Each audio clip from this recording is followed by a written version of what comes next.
வழங்குவோர் Sumangalam wedding collection from Gold Plus, 9R shopping complex, Tirunelveli. Kings Manor ஷெஃபா கார்டனில் உங்கள் கனவு இல்லத்தை சொந்தமாக்கிக் கொள்ளுங்கள். Kings reality.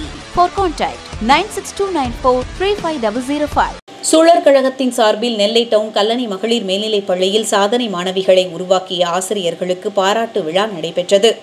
ட்வின் சிட்டி சூழற் கழகத்தின் சார்பில் நடைபெற்ற இவ்விழாவிற்கு ட்வின் சிட்டி சூழற் கழகத்தின் தலைவர் SMS ஹமீது தலைமை வகித்தார். பள்ளி தலைமை ஆசிரியை நாச்சியார் என்ற ஆனந்த பைரவி வரவேற்புரை ஆற்றினார். அசிஸ்டன்ட் கவர்னர் ராயல் சுப்பிரமணியன் முன்னிலை வகித்தார். சிறப்பு விருந்தினராக கலந்து கொண்ட டாக்டர் சாரதா அவர்களும் ரொட்டேரியன் SU சங்கர் அவர்களும் சிறப்புரை ஆற்றினர். அதன் பின்னர் அரசு பொதுத் தேர்வில் சாதனை படைத்த மாணவிகளுக்கு சான்றிதழ்களும் அவர்களை உருவாக்கி வரும் அப்பள்ளியின் அனைத்து ஆசிரியைகளுக்கும் பாராட்டு பரிசுகளும் வழங்கப்பட்டன. நிறைவாக சுழற்கழக சமூக சேவை பிரிவின் இயக்குனர் சீதா நன்றி உரை ஆற்றினார்.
நீங்கள் பார்த்துக் கொண்டிருப்பது உங்கள் கதிர் டிவி.